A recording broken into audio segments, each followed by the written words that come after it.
Hello, friends, and welcome back to Market Shares. I'm your host, Tony Blodgett, and today I have a very special guest, someone who's been on my guest list for this podcast since I started, frankly, and I figured I would get a little more time under my belt before I brought on the likes of Rene Rodriguez. Rene, welcome to Market Shares. We've known each other now for quite a few years. I consider you a good friend of mine, but also a mentor and a coach, not just to me, but to so many people in the mortgage and real estate space. So I'm excited to have this conversation. Like most of these calls, Rene, as you know, I don't have a lot of scripting for what we're going to go over, but I do have a few areas that I'd like to explore with you. And so I'm just excited to get into this conversation. Thank you for the time, and welcome, Rene Rodriguez. Thanks for having me, brother. And yes, it is. It's been fun watching you grow this. You and I, from the moment the pandemic happened, started comparing notes on videos and cameras. And I remember you losing your mind because of the internet service, and we tried to figure all that out, and you just kept pushing. But you've always been willing to push the envelope and be ahead of the game. So it's an honor, brother, and I'm excited. Yeah, no, well, luckily, Starlink finally came around, and I was able to solve a lot of my internet issues at my house. For those that don't know, I kind of live out in the outskirts, and I have DSL still. So I'm lucky if I'm getting 9 megabytes per second or something, which is not optimal for doing podcasts or videos or uploads or anything of the sort. Well, one thing I did want to talk to you about, I'm just going to jump into it, Rene, because I got a lot of different topics I wanted to hit on, and just having that quick conversation reminded me of one, which is video. I've been doing video. I remember I had a WebEx account probably almost 18 years ago. And I was doing video, to my team, right? I was running a mortgage company at the time, and I would communicate internally with video, nothing that I did externally, like on social media. But I've always felt that video, at least for me, was a great way to communicate. And what I'm seeing is that maybe it's not for everybody. And this is my question for you is, we talk a lot, and you talk a lot, and some of the people, I'm part of your mastermind group, and you've had people come in to talk about social media and the like. And there's so much talk around having to be on social media. And I'm seeing people, which I can really appreciate, that are getting out of their comfort zone. They're starting to do videos. And my question for you is video for everybody? Because some people, maybe you look at their videos and I'm like, I don't know if you're helping your brand, you know what I mean, with that. And so the question is do they just need to get better? Is it maybe just a thing that isn't for everybody? Is there other strategies on social media they should deploy? But I really wanted to pick your brain about this. Is it a solution that everyone should consider, or should they just get better at it? I mean, and let me just give a real quick plug to your Amplify event. If you guys don't know what Amplify is, it's an event that Rene's been doing for many, many years, but rolled it out kind of more to the masses. It's a very exclusive group. I've been through it 4 times. And so what's funny is people say, man, you're so natural at public speaking or being on camera. Like, look, I don't know that it's natural to anybody. I've worked hard to, learn from Rene and others like him, not just the right skills to deploy when you're speaking on video or in front of an audience, but then doing it with repetition. So there's definitely some skills aspect to it. But what are your thoughts, Rene, on should everyone do video? Well, I think that we might want to ask another question. Let's go back to what we looked at in the mastermind, our mastermind has some people that are extremely successful, $7, $8, $10 million a year earners, to people that are, in the 500,000 to $1 million, or people that are just even starting, but have other money because they're coming from other businesses. And we had people go up there and say, where do they need help? And one of the options was in social media, and the other option was in business development, meaning more sales and revenue stuff. And there was operational stuff and leadership stuff, but those were the 2 main ones. And what was fascinating was we saw that the people that needed help in social media did not need help in revenue. And the people that needed help in revenue were great at social media. And it was fascinating to me, where everyone's telling you got to be on social, And what I will say is that that's not the right question, and it's not as simple. And so what I would say is that and you're right, you do crappy videos, you'll create a brand for having crappy videos. Right. And so in the beginning, you will suck at everything. And so you have to be willing to withstand that and do that. Now, can you get better at video? Yes. Are you going to be born with it? No. So you have to go through a learning curve, and you should get the coaches, get the help, get the repetitions, the practice. When I'm on stage, I wrestle with an idea for 2 to 3 years minimum before you see it on stage. And people are like, wow, you're so good at it. I'm like, yeah, I've done it a few thousand times before you just heard it.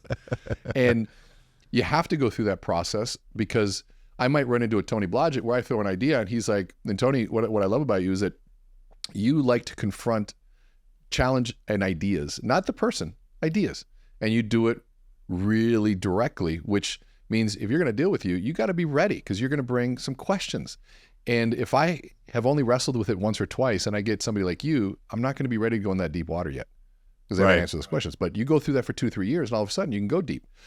So really the answer is a couple different things. One is social media is fantastic as long as, keywords, you don't use it as a cop-out to the fundamentals of selling. And I think you and I want to have that conversation too. And the fundamentals of marketing, fundamentals of brand. And so what a lot of people will try to, what we used to say is they use marketing as a cop-out to selling. I'll write a letter and I'll throw something out, send a postcard, hopefully somebody will call me.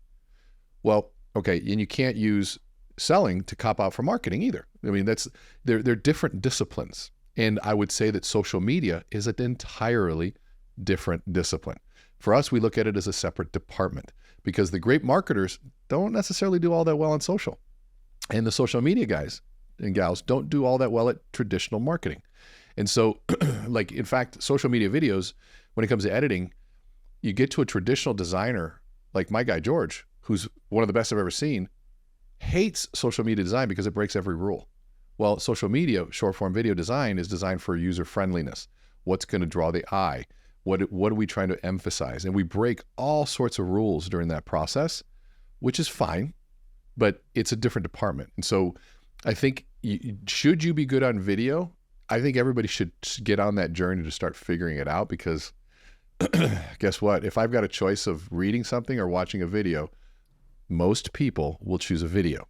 And then if I've got 2 people doing the same video, I'm going to watch the better person on the video. And so within 2 good people, really good people on the video, I'm probably going to watch the higher quality video at that point. So there's levels to doing it, but you got to get in the game somehow, but don't use it as a cop-out. Yeah.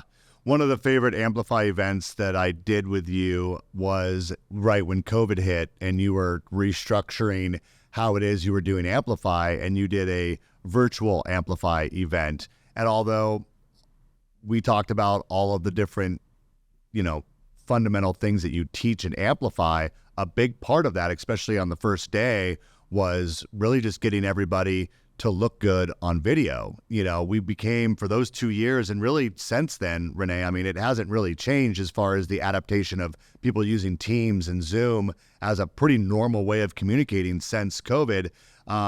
But, your impression that you make upon people, if you're doing your loan applications with Zoom, you're doing an interview, or whatever the case may be. I mean, we do a lot of recruiting events and different things like that, all of it over Zoom. And understanding how important it is that you have high quality video, high quality audio, that you're framed right in the screen, all of those things that I think people for the most part have learned, but you were keen in on right away when and taught a lot of people how to present themselves on video. And it does make a huge difference just in your ability to connect with someone on a conversation. In my opinion, it's a distraction when the lighting's off and the sound's off and there's things in the background going on, or you're looking at the ceiling or the floor, all of these things. It takes away from the ability to concentrate on the actual conversation at hand. That was one of my favorite parts of that Amplify event. I was just going to add to that is the thing about it, what people don't want to realize, and so a lot of people don't want to face, is that every human being is making a status judgment the moment they meet you. Where's your status? And people say, "Oh, that sounds petty. We shouldn't do that." I get we shouldn't, but your human nature is designed to look at that. So the status symbols speak to the unconscious, and that unconscious usually will create some level of credibility. And so when you have bad lighting, or I'll even move my microphone just away a little bit, this is now 1 foot away, and I sound like I'm totally different now because I'm not using my microphone properly. But if I were to do the interview like this, that changes the status of this interview and the respect that people give and the credibility that it has. And so in that process, we want to replicate that in-person experience with cameras, lighting, audio, and the location, all those different pieces. But I just wanted to add to that status piece is unfortunately important. It's so important. So you mentioned earlier sales and marketing, and can you just in a quick summary, if you had to say this is sales and this is marketing, I mean, clearly you differentiate that these are two different things. How would you summarize those two things in a way that someone could, like that would give an aha moment for someone? Marketing, there's a lot of things that fit under marketing. Branding is even a different set. People that are good at marketing aren't good branders, right? And a lot of branding people aren't good at marketing. So there's different elements within it. But sales is the ability to find somebody who has expressed an interest or a need in something that you're selling, product, service, home, a mortgage. And then to qualify that person and present some sort of value by uncovering unseen value. That's the big piece. Order take people. A lot of salespeople call order takers call themselves salespeople, but an order taker is somebody who facilitates a transaction that would have happened anyways, like a vending machine does. There's no sales process. If you need it, you go get it. There's no sales pitch. You buy it, and it's cheap. But a sales professional is somebody who uncovers value that is unseen. That is done through presentation, needs analysis. Somebody who's renting, we talk to them about the value. The homeowner, the net worth of a homeowner is about $353,000, but the net worth of a renter is about $10,400.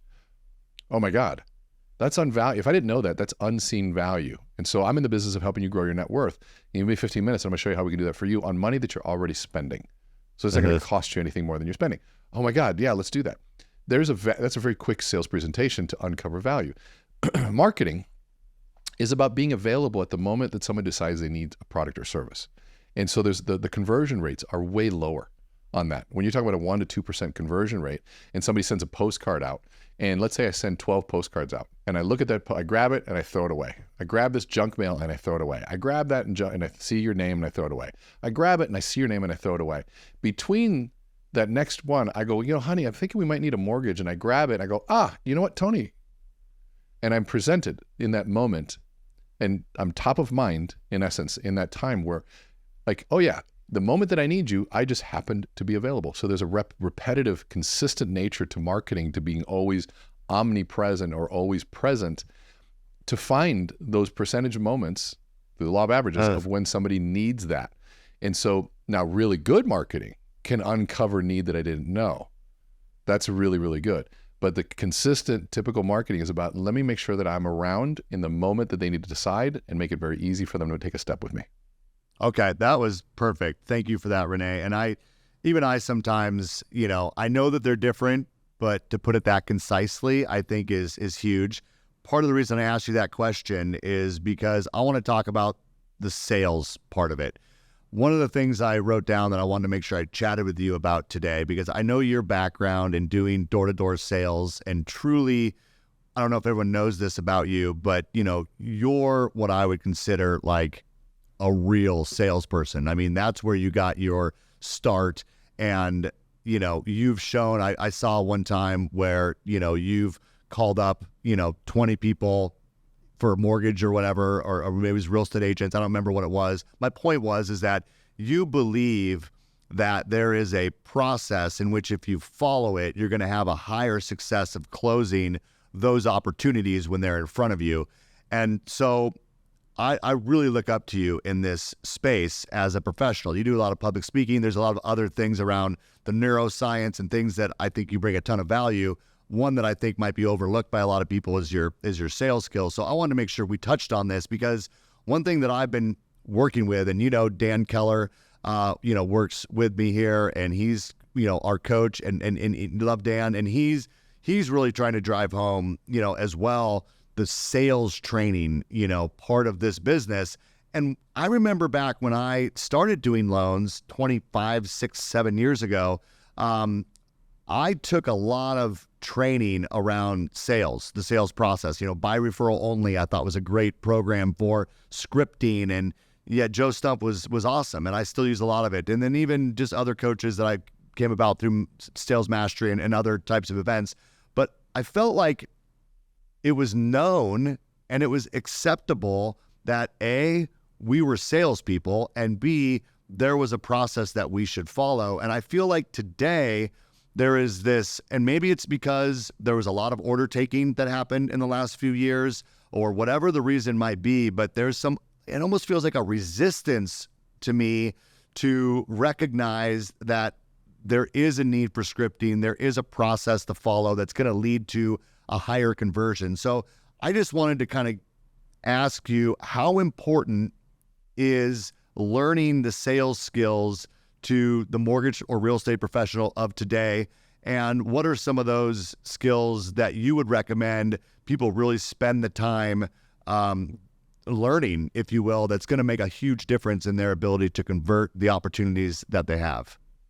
Well, it's interesting. One, it's a great question. And shout out to Dan, one of the best sales guys I know in this space, just a true pro. And the two camps on this one are interesting. You get people that are hardcore sales, and then you get the group that makes fun of them and say, no more cold calls. We'll show you how to market. Well, here's the thing: you need both, and you need to be able to do both. But I'll tell you this: I can survive longer with a sales skill than I can with a marketing skill, in that sense, because I know I can go right now, take away my computer. You take away everything. It's hard to market. But you take away everything, I can go and throw a rock in the air and talk to somebody. And if I do enough of those conversations, someone's going to buy something.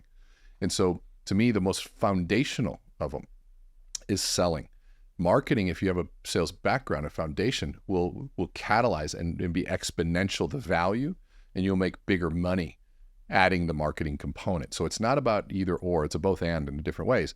But when we talk about selling, and the importance of it and what that means and the resistance to it.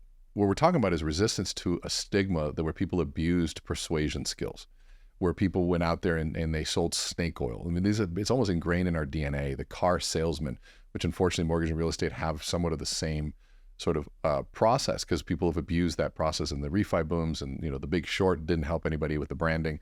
All of those things didn't help. And so the resistance to being a sales professional also sometimes comes in the fact that, and in fact, here's an interesting study. You know what the number one cause for underperformance in a sales organization is?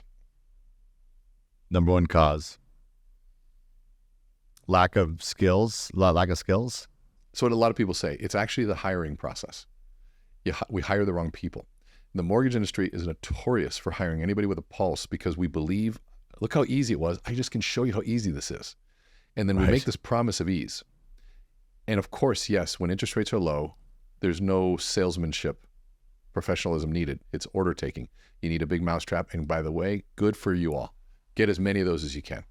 But remember, when interest rates go up, and you've been telling people on social media, interest rates are low, interest rates are low, interest rates are low, you're programming people to believe into that being the value proposition. And that you have now built your business around a value proposition that you do not control. Right. That is the big risk. And so then now interest rates go up, and you got to get back on social media and go, hey, just kidding. There's more to it than just interest rates.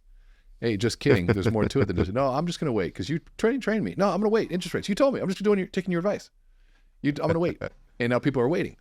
And so the process, and we can go so far into this. Interrupt me at any time and guide me on this, because I'm kind of answering a lot of the questions that you asked, but I want to go in your direction here.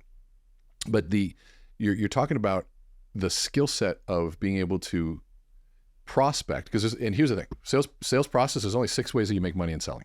There's only 6, and the acronym is PAPCAR. PAPCAR. It's prospecting, appointments, presentation, closing, aftercare, and referrals. And it goes in that order. I prospect to generate a lead. I take that lead. I set an appointment with that lead. At that appointment, I have a date, time, and a place where I show up and I do a presentation. At that presentation, I have to show that I'm credible, differentiate myself, gain their trust, so that I can close the deal, get a signature of some sort of skin in the game, so that I can do the aftercare, which is the delivery of the promise that I made and the service, so that I wow them. And then I can say, who else do you know? Referral generated, back to the top to set an appointment with that referral. So it's a perpetual system. If you can understand PAPCAR and keep it that simple, and it really needs to be that simple, people can then go, okay, I don't know, I don't have any leads. P, prospect. Well, okay, I got to get out there and generate leads. How do you measure prospecting? With a ruler. How high is that stack of leads? Not how many relationships did I build, not how many presentations I gave. No, just I need to prospect. And if I can prospect, I generate leads. So what do I do with those leads? Well, I got to set an appointment. This is where speed to lead comes into play, because there's a lot of people prospecting, a lot of leads being generated. You got marketing, you got people direct to consumer. And so who's going to get to that lead first? So now you have good systems to be able to get to that speed, that your speed to that lead, so that you can book the appointment, so that you present value. And in that value is where I differentiate myself. And by the way, differentiation isn't about standing out. Most people don't understand differentiation. That's one of three components. There's only 3 competitive strategies of how you compete in a marketplace. First is you can be the lowest cost provider. Walmart's got that solved. I'm going to compete by being the lowest cost. And unfortunately, most of our friends in this industry choose that one. But they'll say they're different. I choose differentiation.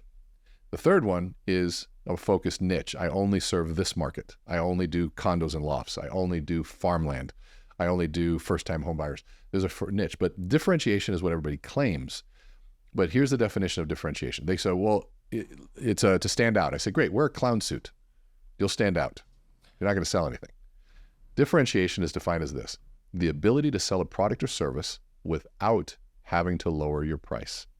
It's so different that I don't have to lower it because there's no other choice. Cirque du Soleil, compare them to Shrine Circus.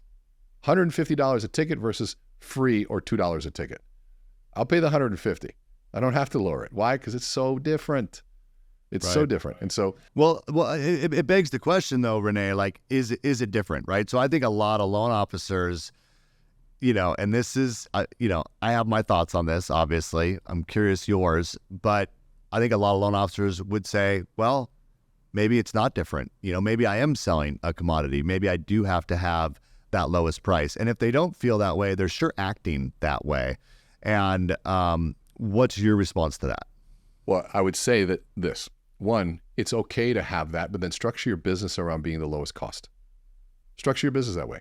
Don't pretend to be boutique selling the lowest, because the boutique costs more to have. That's right. Period. And so it's a strategy. And so fulfill the strategy. Don't get confused. Don't try to be boutique, have a boutique experience at the lowest cost. It doesn't work. You'll go out of business. Right. It just doesn't work. So now the big piece of it too is, how do I explain my incremental value, incremental cost? Because that's really what it comes down to. And a lot of people will say, well, you get a steak, and you can do it. A steak's a bad example. But you got to be able to illustrate the incremental cost. Like in real estate agents back in the day, I used to tell them you should all charge 7%. Oh, wow. I said, why? I said, well, watch this. Who are my new agents in the room? Perfect. What do you charge? 6. 6, 6, 6. You 2 weeks in, charging 6? Okay, cool. Who are my agents that are 20 years in? Cool. What do you charge? 6, 6. Interesting. So what that just tells me is the market sold 6 for you. You could roll out of school and charge 6, maybe 5, right? But do you think the one with 20 years experience has a little bit more value? Of course they do. Yeah. And they go, well, I got to sell 7%. No, 6%'s been sold for you. You got to sell an incremental 1%. And on a $200,000 loan, $300,000 loan, it's $3,000. But I tell the story all the time about when I chose that person, and 14 months later, I'm still making my payment while I have my new house, 2 payments, because I chose the wrong person. Instead of paying that extra 1%, and when I finally went back to him 14 months later, the value of my home went down, but I sold it in 45 days. And I didn't have 14 months of payments. And so they got to be able to illustrate the value. So the example, this one, that we use at Amplify, a piece of chicken with no story ends up on a $1 menu at KFC. But a piece of chicken with a story, I'll pay $150 to eat it off a tasting menu. It's still just chicken. Loan officers, your value propositions, your interest rates, it's chicken. The only thing that makes it different is your story. Are you the one that I trust? Can you get me there? You're making me think of the dinner that we had at Amplify. And, I like chicken, but you know what I don't like? is almost everything that was on the menu that night at Amplify. But you make this point beautiful. So like mushrooms, like I hate mushrooms. I think 2 of the dishes, maybe 3 of them had mushrooms in them. But what you did is you worked with the staff in the kitchen to come up with a meal that really meant something to them. And then you had them come out and explain what the dish was, why it means something to them. Many of them had family stories that tied into it, or stuff about their history or their country of origin or whatever the case may be. And after they were done with that presentation, we ate the food. And I'm sure it was prepared beautifully, but these were foods that I didn't typically enjoy and wouldn't even try. But yet I enjoyed every course of that meal. And had it not been for that story, I promise you I wouldn't have eaten most of that food. And so it was brilliant the way that you presented that. And I'm sure anyone listening in the audience is going to have no way of appreciating what it is that I just said.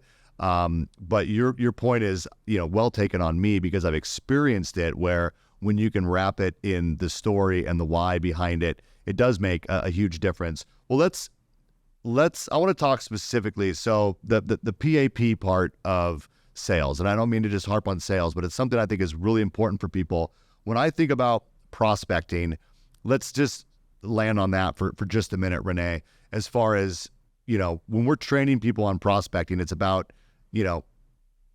first of all, how much time should you be dedicating to prospecting? My answer is as much time as you need to get the number of transactions in or the number of leads in, as long as it takes. And I don't know that people have that level of commitment to prospecting. They think it's something they can do passively, or even if I commit to an hour a day or 2 hours a day, and then when it comes to prospecting, I think there's some importance to identifying, are the people that you're prospecting even capable of providing you with what it is that you're looking for? Like, are you calling on realtors, for example, that even have clients to refer? Like, it's one thing if they say, hey, I think you're great, I would refer you everybody, but I haven't worked with a buyer in 6 months. Like, that's not great prospecting.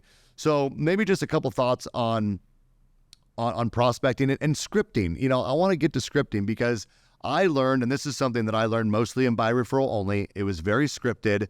Now, I don't feel like I'm scripted, but if you said, hey, Tony, what is something that you would say to a borrower who had this objection?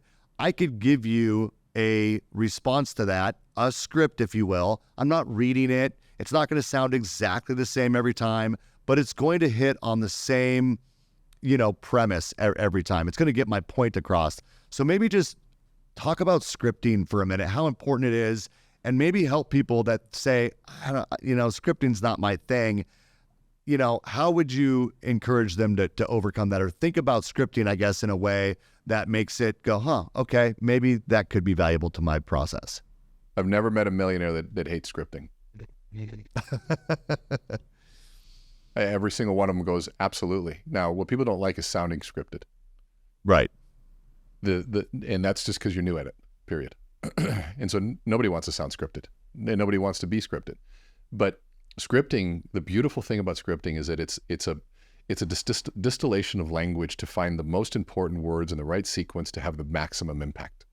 And if you can really get to that and go, why wouldn't I use this formula of words and this sequence of words to generate this beautiful impact, to communicate this thing in such a beautiful way, and then practice it over and over and over again so that it becomes mine. And then over time, I start adjusting it. And you have enough of those scripts, or what I would even call modules, right? A little module that you pull up. Somebody asks me my price, I say the same thing. Rene, what's it cost to bring you in? I say, to bring me in or not bring me in. And I get one of two responses. Either they chuckle and they go, haha, to bring me in, or they go confused, no, to bring you in. My response is always the same, script. Well, I say that somewhat facetiously, Tony, because if it costs you more to bring me in than not bring me in, you're a smart businessman, you're not going to bring me in. I said, but if there's a solution I bring to the table, which is I think why we're talking, because I think you think there's one I bring to the table, and that value of that solution far exceeds any cost of bringing me in, I think you'd agree that there's a cost to not solving that. Otherwise, why would we be talking? I said, so why don't we figure out what value we're trying to create, and then we put a number to that, and I promise you my number would be less than your number. And if it's not, you don't pay me. And so that distills out all of these different pieces, and I don't know why I would ever say it any differently. And even if you know me, I'm still going to say the same thing because it brings us to the real conversation Right. of what's going on. And at the end of the day, it's like the cost doesn't matter. What's the value? And there is a cost to doing bad things. And so, but that's scripting. And so scripting is saying, how do I find the right language to communicate the maximum value? And I promise you this, if you had the cure for cancer and somebody had cancer, I'd want you to be scripted in the best possible way for me to understand how you're going to save my life. If you have a solution to build my net worth and make it 44 times that what it is of renting, I hope that you have figured out the best way for me to get through my thick head, maybe my poverty mentality of that I never thought it was possible. I came from another country and owning a house is just as likely as owning a spaceship because I've never seen it done. My family's never done it. My parents told me banks are bad, but your script cut right through all that. That's beautiful. And I think we need to normalize it. Scripting is a good thing. And if you sound scripted, that just means you're new. How many times are you going to give a child to walk? As many times as it takes. To your answer, how many times are you going to prospect? As many times as it takes. Period. Right. Yeah. Well, I couldn't agree with you more. And I hope that if you're watching this and you are struggling at all with this market, which we're going to talk about next, which is this market and our mindset around it, but there are ways of becoming better at your job. And it's not necessarily learning more products and programs. You can know all of those. You can be the best person in your branch or in your company at solving people's problems. But if you never get the leads in order to present those options to, then it doesn't really matter. And that's really the name of the game right now is there's less people. There's still lots of transactions happening, less than there were. There's becoming fewer and fewer people in the mortgage industry, so that's going to help out the numbers. But you have to get to these people, which means you have to do the prospecting. And there are ways of enhancing your skills to make sure you have more opportunities to present. And then there are absolutely skills that you can hone that will help your conversion of those leads that you get. But you got to make the decision that I want to get better. One thing I love about Dan Keller, when he talked about a year ago, when he said, hey, I'm doing all the things that I think that I need to do in order to be successful in this business right now, but I'm not having the success that I wanted. And he went out, hired a new coach, someone, outside the mortgage industry that said specifically, I want to get better at sales. He's done all this other training too, but he's just constantly wanting to learn and do better. We need to have that same mentality. If there's something you're trying to accomplish, when I wanted to do more public speaking, I wanted to do a podcast. I thought about it for a long time, but I felt like I needed to get over that hump and I needed to gain some more skills and confidence in that area. I called Rene. I signed up for Rene's, stuff. And this isn't a plug for Rene. My point is I've done this all throughout my career, finding the right coaches, finding the right experts, or even the mentors that I need to learn the skill that I need to do. And sales is a skill that you can work on and practice and learn, and it will make a difference in your income and your not just your success, but your happiness with this industry, because it is tough, but it's easier for the people who have the skills. Well, you told me you when we met, I was 307 pounds, 45% body fat. I have the videos. Yeah. I needed to lose weight and while doing it on the road, I went and hired the best guy that I know. The guy that trained The Rock, Zac Efron, Sylvester Stallone, the Hollywood guy. I met him at an event and I'm like, dude, I need to look like you. And I flew him out to my events. I said, I'll let you come to my events. I'll pay for you to be there. You do the food and the workouts. I'll teach you how to speak. And done. Now 102 pounds of body fat I lost. 102. But I had to hire somebody. Yeah. Same thing. How many times should I walk on the treadmill? As long as it takes. It's the only fucking answer. Sorry. Exactly. No, I hear you 100%. All right. So the last thing that I want to touch on, Rene, is mindset. And the reason I bring this up is because I started off, at the end of 2023, rates looked like they were getting better.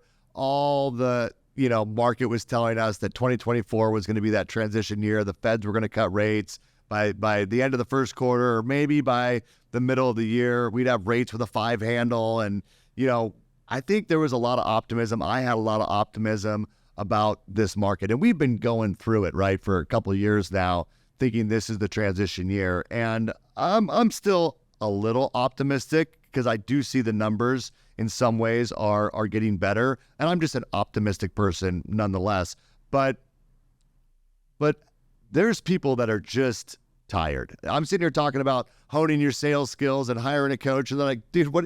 Like, I'm on my last dime, you know? I think there's no way that I could do that. And frankly, I don't want to learn new skills or whatever is going through their head of negativity, which I know people have right now. Even people listening to this podcast, I know are they want this to resonate with them, but maybe they're just so exhausted, you know, that they're beyond it. And it's not just salespeople, it's people in leadership and people that are running companies. I know people running companies that are probably right on the brink of, I just don't know if this market didn't turn this year, we need to do something different. How would you coach someone on, you know, whether it be getting out of that, you know, mindset, or is it okay to feel that way, but what should I be focused on to try to move me forward? Just what are your thoughts and ideas around how people are feeling about the challenges of this market? And if I was one of your students asking you this and I was in that place, what would you talk me through? What would be our talk track around this? Well, one great question. And one, I what I'm about to say is not minimizing the challenges and the struggle and the frustration and the pain that people are going through. I get it, man. It's hard. I get it. So now here's the other side of it. It's hard for everyone else too. So it's equal opportunity hard. So this comes down to what your mentality is and what do you want it to be. I love the Navy SEAL approach to this. I've talked to so many Navy SEALs, and one of the things they look at, if they're in the scariest gunfight and they're scared, the first thing they do is begin to smile. And I'm like, why? They go, because if I'm scared, can you just imagine how scared they must be? And all I know is if we're both equally scared, I'm just going to outlast them. So to me, there's a mentality of saying, if it's hard for everyone. So then, okay, then I can waste time complaining about the things I cannot control, like how hard it is, or I can spend that same energy in getting better during that time. If it's dark, I can complain that it's dark, or I can find a flashlight. And that is simple, and it should be simple. And so when we look at the pieces, like I've had several calls from people that have been through our course many times, and they're on their last dime. I've had people saying they're going to get kicked out of their house, their spouse doesn't want them anymore because they're just doing it. And I said, okay, do you want to talk about this or you want to solve it? And they're in tears. I'm like, because hey brother, I'll be your friend. I'll listen. Or do you want to solve it? I need to solve it. I said, great. Put down 5 realtors right now on a sheet of paper. Can you think of any? Yeah. I said, no. Hey, 5. Okay, great. Call them, book an appointment, call me back, click. I hang up. And I tell them, I don't want to hear till you talk to them. 20 minutes later, they call me back. They go, okay, call them. How many appointments do you get? I got 2. I said, interesting. What are you going to say when you get there? I don't know. I said, yeah, you do. You've done this for a long time. What do you say when you get there? I said, great. All right. So now I want you to make a list of the last 50 people that you've worked with. And I want you to call each one of them right now. And you're going to book an appointment. And you're going to talk about what's happening in the market. If they already own a home, you're going to talk to them about getting another home. Who do they know? How do we do this? You're in the net worth game. Blah, blah, blah, blah, blah. I said, great. Can you do that? Great. I'll talk to you tomorrow. I need to know how many times you dialed the phone, how many talk tos you had, how many appointments you booked, how many leads you generated. I just need those 4. And we're going to see. 3 days into that, they're like, I don't know what I was thinking, dude. I used to do this all the time. I got so many opportunities right now. 3 days of just focus. And so here's the thing. If it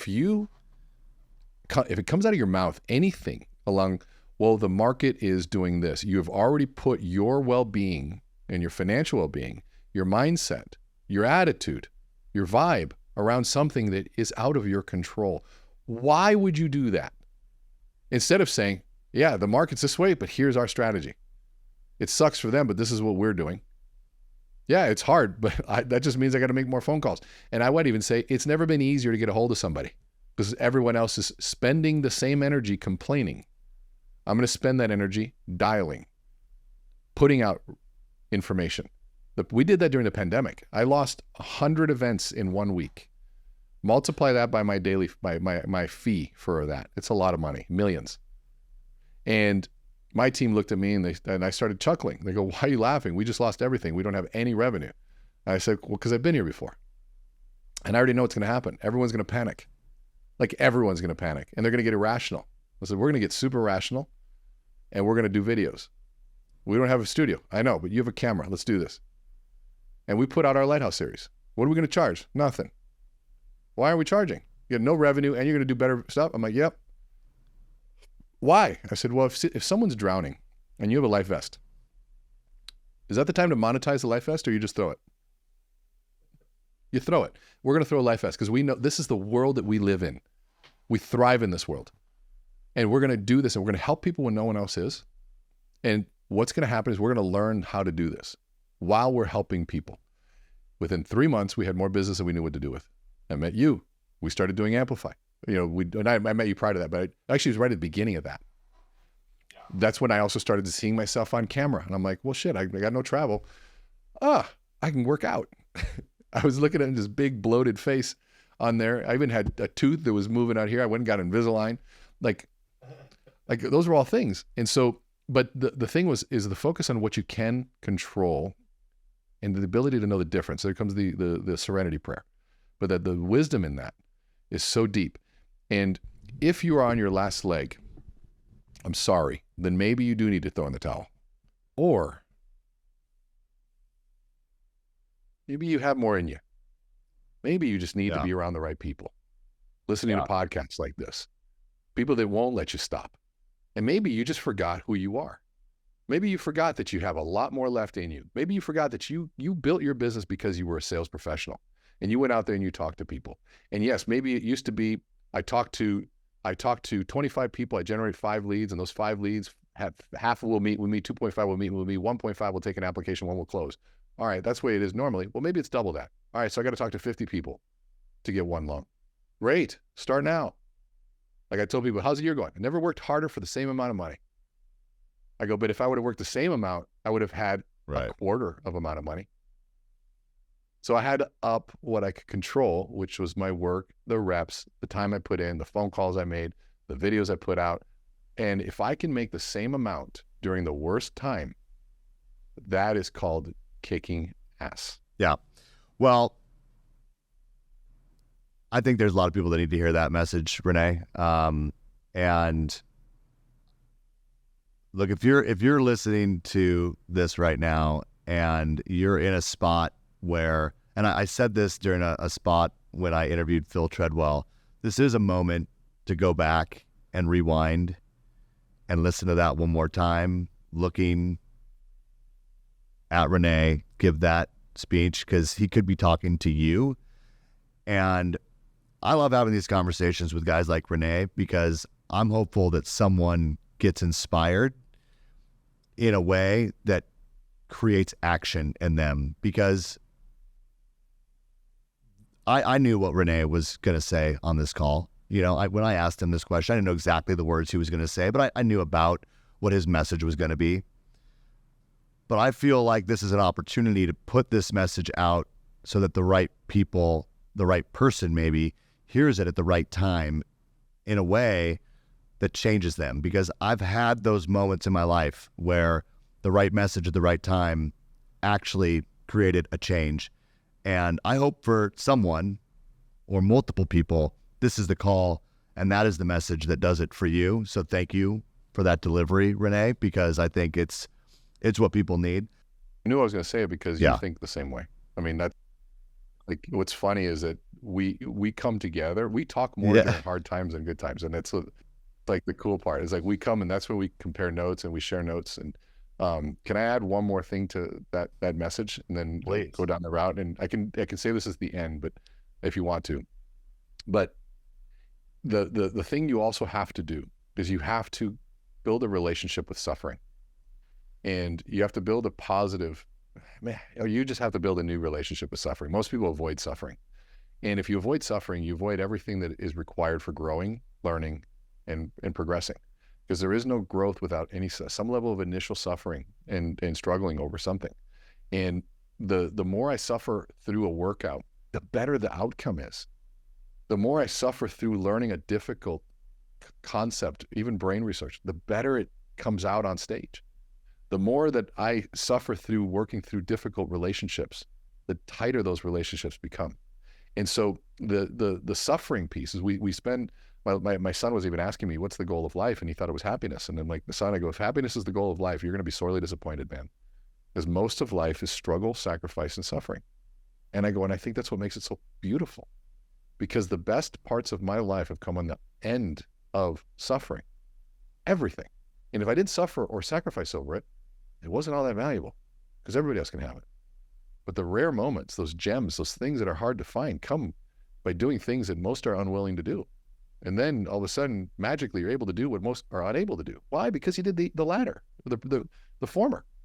And when you think about it, like it's summed up for me in the quote, it says, when the floods of life come, you're either the one who built the ark or you're the one who needs a ride. And if you want to be of service in this world, you want to be of good to your customers, you better have an ark. And to have an ark, that means something of value to offer in difficult times.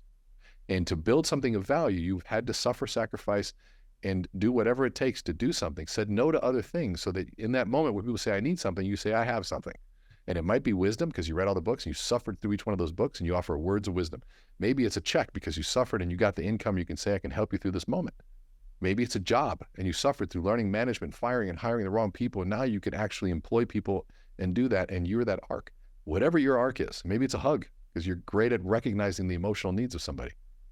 Those are those things. And if you can build a great and beautiful relationship and reframe and rebrand suffering for you, prospecting is easy. Times like this are simple. These are where the stories are made. This is where what movies are made out of. Joe Rogan says a really cool thing that I love. He goes, imagine that you're the main character in a movie, and this is a comeback story. What's your next move in that movie? I was like, oh man, I know exactly what I would do. I'd get my ass off this couch. I'd start making phone calls, get my ass back in the gym, and start eating better. I'm like, it's simple. We know. Yeah. Be that hero. Well, Rene, I remember, I was at that Amplify. I don't think it was your first, I know you've been doing them for a long time, but, with Dave and up in Seattle. And I remember sitting there going, this is the best, 2.5 days that I've ever spent at a conference. And I immediately went to the next one in Portland, I think the next week or a few days later or whatever it was, because it was close. And I was like, I need to absorb more of this. And then I saw like the momentum that you were building, and we had talked a few times. You're like, dude, I'm like booked out. Like I got all this going. And then COVID hit. And I'm like, dude, I felt so bad for you. I'm like, here is Rene like ready to break out. And I'm thinking that could break a guy, that could break somebody. And man, you did not let that break you. You never lost your optimism. You showed me your empty room with wood walls and said, we're building a studio and we're doing this. And you had the vision. And I'm like, all right, bro, like, I hope that works out, but there's no way it's going to replace what it is that you had going.